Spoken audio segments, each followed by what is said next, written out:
The Last of Us is a great TV show and it is an adaptation of the famous video game of the same name.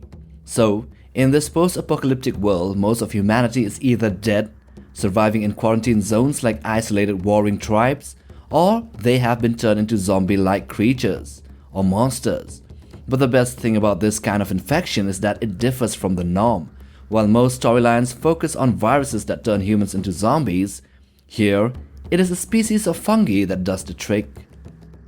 Let's take a look at its origins, first from the games and then what is told to us in the series. Well, in the game, across late September 2013, a mutant strain of the Cordyceps fungus began to spread in the United States, beginning from Texas and gradually all over the country. This species of human infecting Cordyceps, the name of the fungi, originated in South America where it mutated to spread to humans via diseased crops. Then it began to spread all over Latin America and gradually into the southern states starting from Texas and eventually the entire world. In the series, however, in the second episode, the earliest incident was recorded in Jakarta, in Indonesia in September the 3rd of the year 2003. A mycologist named Ratna was called to examine a human corpse and she was stunned to find out a living, moving Cordyceps infestation inside the body of a person working in a grain factory, and immediately was briefed that the spread has started to occur, with at least 14 suspected of being infected, to which she gave no other advice on how to contain the situation or cure it, and the only advice was to bomb the city's population in order to stop the spread. So, after 23 days since the discovery in Indonesia and the following outbreak in that country, as well as neighboring Asian countries, the epidemic eventually reached the United States on September 26, 2003. This is known as Outbreak Day, and ambulances roared across Austin, Texas, giving the first hints of the problem. The epidemic hits critical mass in the early hours of September 27th, and the streets became chaotic. Planes crashed everywhere and military personnel began to obstruct highways leading out of the city of Austin. This led to chaos and an iron fist martial law, which didn't really solve anything but led to the eventual creation of settlements and the quarantine zones across the US for survivors. Now, what is this species of fungi in the series, and what is the real-life version? Well, in the series it is commonly only referred to as Cordyceps. Its genus name, however, was actually Ophiocordyceps, with no species name ever stated. The real-life version, Ophiocordyceps unilateralis, has a terrifying yet beautiful life cycle. Ants are infected when they come into touch with spores on the forest floor. The fungus enters the ant's body and begins to multiply. It cells in certain areas such as the brain and the muscle area and releases certain chemical molecules to influence the ant's behavior.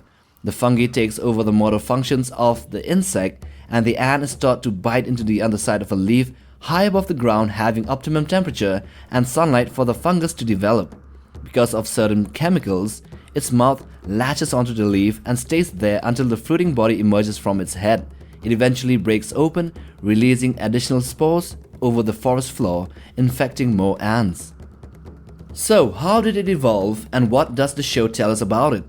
Well, going back to the beginning of the first episode, to the scene of a TV interview in 1968, a certain epidemiologist, Dr. Newman, states that he is not concerned about germs, bacteria or viruses causing a pandemic, rather that fungi are his worst fear. Mostly because they take over the host rather than simply killing it.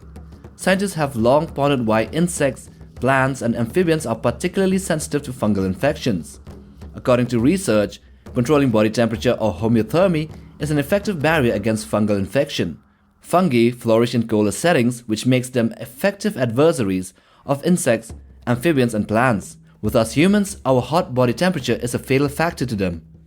So, as Dr. Newman describes about a warmer planet and a forced evolutionary jump in the case of these fungi, certain species might develop a resistance to higher body temperature of humans and other animals and eventually be able to cause a global spread, taking over people's minds like puppets with the main goal of propagating the species to every corner of the globe.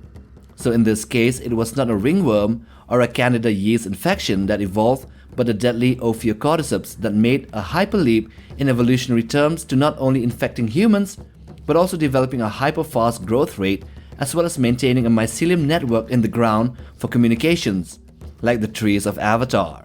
The fungi, after infecting a human, takes over control of the body, turning it into a zombie in a few hours, and then gradually mutates the person into a deadly monster, which over time further develops and mutates into even more deadlier monsters that we will talk about in another video. So, the evolution of such a pathogen that takes over the minds and controls and changes the morphology of the body is so extreme that it would not really occur in real life in a short timeline. The process would be slow, like making a jump from an insect into a vertebrate like an amphibian, then from that to a snake, then to a bird, and gradually to small rodents and then to humans. And then the rate of growth would be really slow, as we are larger organisms with a robust immune system, and not to mention the antifungal creams at our disposal. But it could be genetically engineered in a mycology lab, like, I don't know, maybe the previous pathogen that made us all wear diapers on our chins. So I hope you have enjoyed watching this video. Do hit the like button for support and subscribe, but most of all, smash that bell icon for regular updates on new videos here on this channel. Till the next one, take care fam.